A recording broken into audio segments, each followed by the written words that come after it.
His Excellency Dr. Subrahmanyam Jaishankar, External Affairs Minister of the Republic of India, friends from the media. It is with great pleasure that I welcome you once again, Dr. Jaishankar, to our country. This morning, I had a bilateral meeting with His Excellency Dr. Jaishankar, during which we had fruitful discussions on the future contours of a strategic partnership between Mauritius and India. A moment ago, we proceeded with the inauguration of 12 high-impact community development projects which will benefit the entire population. Following the launching ceremony, we had an exchange of instruments of cooperation which relate to development of a National Institute for Curriculum Research in Mauritius for the Mauritius Institute of Education, the digitization of the Indian Immigration Archives at the Mahatma Gandhi Institute, the Indian Council for Cultural Relations Chair for Sanskrit and Indian Philosophy at the Mahatma Gandhi Institute, the exchange of a project plan document for India-Mauritius joint satellite between the Indian Space Research Organization and the Mauritius Research and Innovative Council. We also had the handing over of royalty payment check to the government of Mauritius for the sale of nautical charts, and the handing over of overseas citizen of India cards to 2 seventh-generation beneficiaries. You will recall that Dr. Jaishankar previously visited Mauritius from 21st to 24th of February 2021, during which a series of cooperation instruments were signed, including the landmark Comprehensive Economic Cooperation and Partnership Agreement, SECPA, a line of credit agreement of $100 million between the government of Mauritius and the Exim Bank of India, an agreement to set up a renal transplant unit, and the exchange of letters for the lease of a Dornier aircraft. I also had the pleasure to meet His Excellency Dr. Jaishankar during my recent visit to India in June 2024, during which we had the opportunity to take stock of the growing interaction between our two countries. This high-level visit again demonstrates the closeness between our two countries. Moreover, such meetings serve to enhance the enduring relationship and deepen the strategic partnership between Mauritius and India.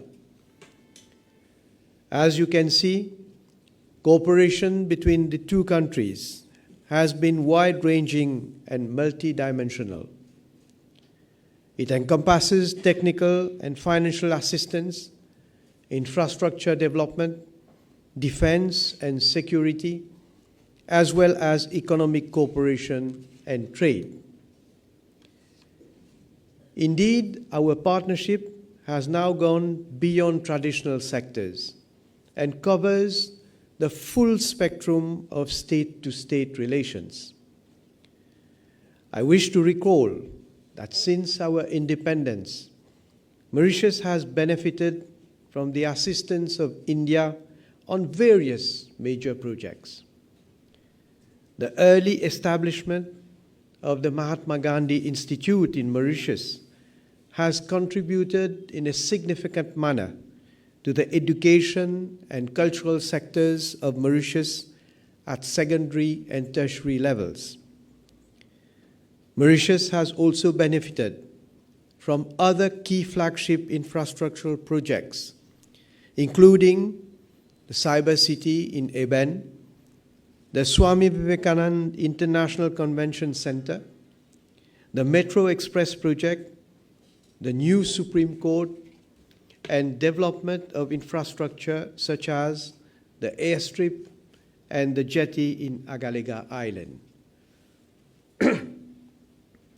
In addition to these main projects, Mauritius is grateful to the Government of India for funding no less than 96 community projects in the Republic of Mauritius. These community projects will benefit all our citizens. The Republic of India remains a key partner in the modernization of our medical sector. In February last, we announced that Mauritius would become the first country to join the Jan Aushadhi initiative.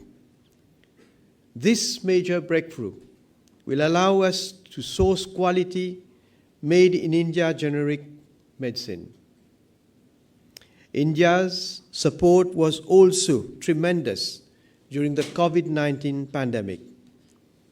The donation of efficient vaccines allowed our country to vaccinate its frontliners, and this allowed us to enroll our national COVID-19 vaccination campaign.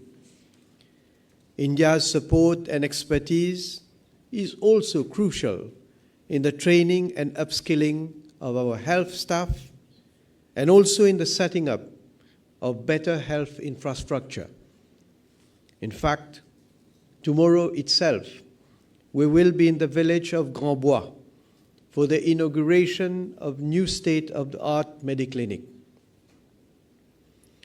India is also accompanying Mauritius in emerging sectors, and both our countries are already working together for the joint development of a satellite. A memorandum of understanding establishing framework of collaboration between the Indian Space Research Organization and the Mauritius Research and Innovation Council has already been signed.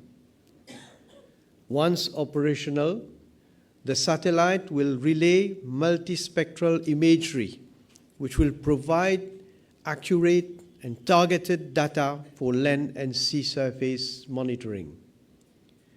The overall scope of the India-Mauritius Space Cooperation will foster a new era, which will allow for the sharing of data pertaining to our territory, the establishment of an India-Mauritius Space Portal providing value-added services, and will unlock new avenues for the utilization of space technology by various stakeholders.